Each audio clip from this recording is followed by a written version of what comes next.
What are some of the most fucked up things celebrities ever did?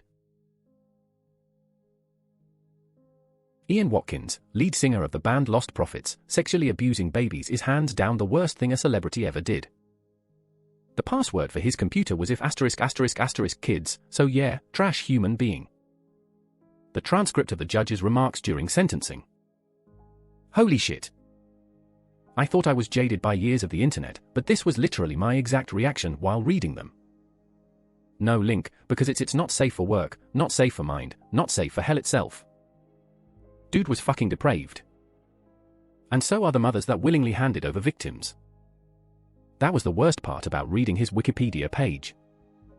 The two mothers of his victims were also his co-defendants. Absolutely vile shit. You sure? I thought the worst part was the raping. He got held prisoner in a cell last year and stabbed in the neck. Was apparently screaming for his life. Couldn't happen to someone more deserving. Hope he spends every day there in fear of it happening again. Just to point out, Ian H. Watkins is a singer in the band Steps, seems like a decent bloke and has never been accused of anything bad regarding children or people under the age of consent. He has had trouble online as some people have mistaken him for the other Ian Watkins and received a public apology from E! Entertainment after they mistakenly used his photo in a story about the Lost Prophet singer. Whether it's true or not regarding Drake, when some folk are like, why did Kendrick call him a pedo on a song instead of going to the police? This is why. Joanne Madzelix, an ex-girlfriend of Watkins, recalls him displaying multiple graphic images with minors or drug paraphernalia as early as 2010. Appalled by the content, Madzelix had made multiple complaints to South Wales police, though very little action was taken at the time. Madzelix was one of 6 people who had spoken to the police in regards to Watkins' conduct from 2008 to 2011. In 2010, an Australian woman had also come forward accusing Watkins of assaulting her child, though the allegations were not investigated any further by authorities. Absolutely disgusting how numerous credible people accused Watkins of heinous crimes and they were barely investigated. Uneasy face. The Kennedy family fucking lobotomized their daughter over mood swings and seizures and locked her away in a care home. My grandma was a registered nurse and took care of her. She was at St. Coletta in Jefferson, Wisconsin. My grandma said after the lobotomy she was like a 2-year-old. My grandma believes the Kennedy family is cursed because of this. Did they ever come to visit her after? The dad never once visited her. Her mom Rose, I believe, visited her about 20 years after the lobotomy. I know that my grandma said that after Joe died it was then that family started visiting her. The nuns at St. Coletta became her people. It's such a sad thing they literally threw her out because she didn't fit the mold and all because she was hyperactive. Rose's mother and sister did not want her to get a lobotomy. Her father did it without them knowing, then shipped her away and refused to tell them where she was. Only after he died did they even know where she was. Travis Scott got mad at his former manager for having a seizure at the recording studio. Left the studio instead of getting him medical help, then proceeded to fire him. And let's not forget about Astroworld. He sucks. He majorly creeps me out. That anyone would still be a fan after he sat there and hummed while the bodies were being carried out is something I'll never understand. Rebecca Gayheart struck and killed a 9-year-old boy crossing a street in June 2001. Cars had stopped to allow him to cross, and she impatiently drove into the 2-way turn lane to go around the cars and hit him. She only received probation and a $2,800 fine. That's how one of my childhood friends died. Impatient and drunk driver who was also speeding way too much. She flew over 12 dead at impact. Steven Tyler adopted a 14-year-old girl so he could have sex with her. Not that it makes it any better, but Wiki states 16-year-old. And also he got her on drugs. And forced her to abort because he thought the drugs and smoke might cause birth defects. And Courtney Love commented that he did similar thing to a 13-year-old. It will never even be revealed how abusive many directors and stars have been to their actors and guests. Courtney Love said one line about Weinstein, almost in jest, when half this sub wasn't even conceived and she got permabanned from television. Here it is. All of 13 seconds. Watch it. Watch it so you know that even when a person mentions something like this in passing they might be hinting towards a massively greater danger. youtube.com/watch ? V equals 3FHZBQ_1 Addy.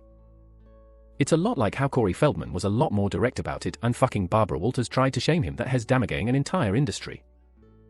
Yeah, fuck you Barbara, guess who was proven correct? In 1984, Vince Neil of Motley Crue was partying for hours with his friend, Hanoi Rocks drummer Razzle Dingley. They ran out of alcohol so they decided to drive to the liquor store while absolutely blasted. Neil lost control of the car and crashed into an oncoming vehicle, killing his friend Razzle and seriously injuring the occupants of the other car, giving them permanent brain damage. He should have been put away for a long time for murder. Instead, he got a slap on the wrist, 30 days in jail, $2.6 million in restitution and 200 hours of community service. He didn't even complete the 30 days in jail, they let him out early. 40 years later Vince is a free man who has committed 2 more DUIs, 5 assaults, 3 of the victims were women, 1 was a sex worker and 1 was his ex-girlfriend, all while committing the true unforgivable sin in the eyes of fans by singing really badly. Is this the absolute worst thing a celebrity ever did? No, but it's gross how little people talk about this absolute miscarriage of justice. Then again, I guess who gives a shit about Vince fucking Neil these days? A verbal argument ensued and Chris Brown pulled the vehicle over on an unknown street, reached over Robin F. with his right hand, opened the car door and attempted to force her out. Brown was unable to force Robin F. out of the vehicle because she was wearing a seat belt. When he could not force her to exit, he took his right hand and shoved her head against the passenger window of the vehicle, causing an approximate 1-inch raised circular contusion. Robin F. turned to face Brown and he punched her in the left eye with his right hand. He then drove away in the vehicle and continued to punch her in the face with his right hand while steering the vehicle with his left hand. The assault caused Robin F.'s mouth to fill with blood and blood to splatter all over her clothing and the interior of the vehicle. Brown looked at Robin F. and stated, "I'm going to beat the shit out of you when we get home. You wait and see." The detective said Robin F. then used her cell phone to call her personal assistant Jennifer Rosales, who did not answer. Robin F. pretended to talk to her and stated, "I'm on my way home. Make sure the police are there when I get there." After Robin F. faked the call, Brown looked at her and stated, "You just did the stupidest thing ever. Now I'm really going to kill you." Brown resumed punching Robin F., and she interlocked her fingers behind her head and brought her elbows forward to protect her face. She then bent over at the waist, placing her elbows and face near her lap in an attempt to protect her face and head from the barrage of punches being levied upon her by Brown.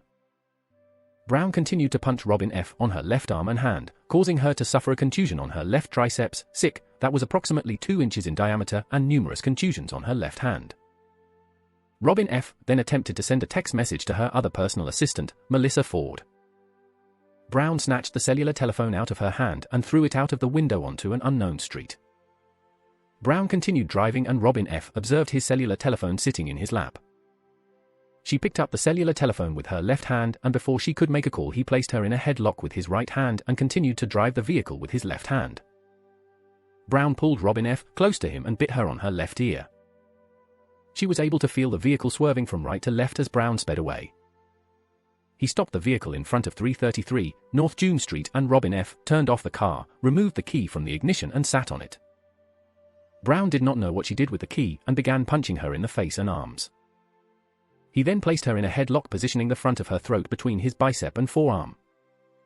Brown began applying pressure to Robin F.'s left and right carotid arteries, causing her to be unable to breathe and she began to lose consciousness. She reached up with her left hand and began attempting to gouge his eyes in an attempt to free herself. Brown bit her left ring and middle fingers and then released her. While Brown continued to punch her, she turned around and placed her back against the passenger door.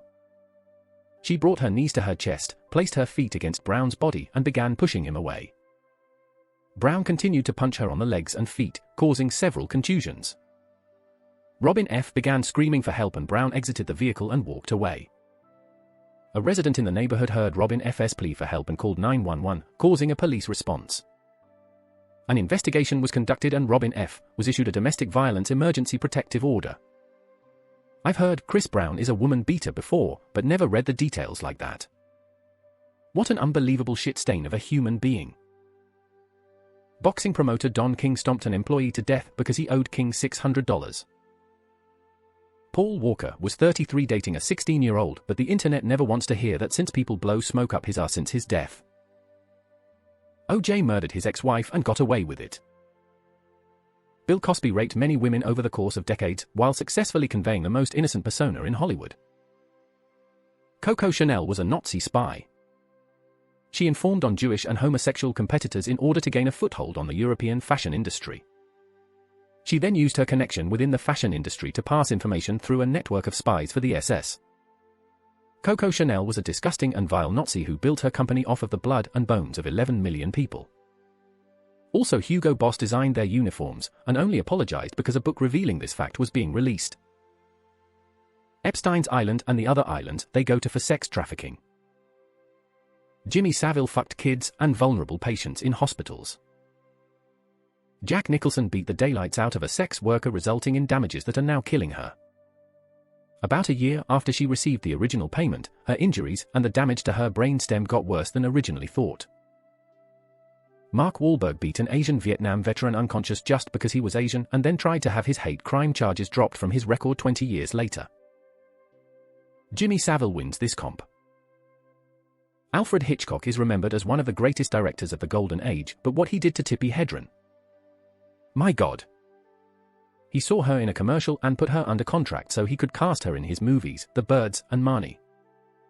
It was soon obvious he was trying to get with her, and he forced himself on her while they were in his limo and she couldn't run anywhere. He also ordered the other crew members not to socialize with her, and he'd get very annoyed if he saw her talking to another man. Rod Taylor said he was told repeatedly, "Don't touch the girl after I call cut." Her own daughter, Melanie Griffith, said he wouldn't let her visit her at the studio. In the former, the scene of Melanie being attacked by birds in the upstairs room she described as the worst week of my life. He lied to her that they'd be using mechanical birds, and she arrived on set to find real ones that were then tied to her costume and also thrown at her for the sake of the scene. After nearly losing an eye, she was so distressed that the studio doctor ordered a week's bed rest for her, and Hitch tried to stop him, but he was like, "Are you trying to kill her?" And she suspects that was his way of punishing her for turning him down. During Marnie, he had her followed, made sure her dressing room was next to his with a connecting door, tried to micromanage her career, forced himself on her again in his office, told her he expected her to make herself sexually available to him at all times, and even did creepy things like commissioning a replica mask of her face for himself. It's extremely telling that the film has a scene where her character is essayed on her honeymoon and later falls for the man who did it. Even at the time, everyone told him to change that, saying it was impossible to sympathize with the male lead afterwards, but he pushed it through. Once it became clear she wasn't going to return his advances, he blocked the studio from submitting her performance for Oscar consideration, trashed her reputation to anyone who'd listen, and kept her under contract for 2 more years, refusing to let her work with anyone else so that the hype around her had died down by the time it expired. The studios were too afraid to antagonize him, so her career just didn't recover. Hedren herself also has one, although it's more of an extended "Wow, are you an idiot?" She wanted to make a film called Raw using real wild animals, as in she wanted 40 lions, and no one in Hollywood would loan them to her. So she adopted them and had them live in her house with her children. She eventually got a ranch where she rescued even more animals that she then used in the film. The exact number of injuries was never confirmed, but it was at least 70 people who were hurt in the making of that film, infamously the director's son getting his head clamped by a lion that held on for about 25 minutes and he needed 56 stitches afterwards. Jan de Bong was the cinematographer and needed 200 stitches after one attack that nearly scalped him.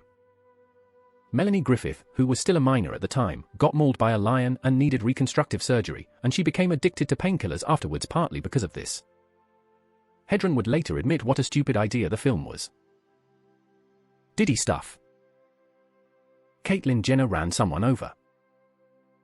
A 16-year-old girl overdosed in Don Henley's house and he responded by writing a song whining that the media wouldn't leave him alone.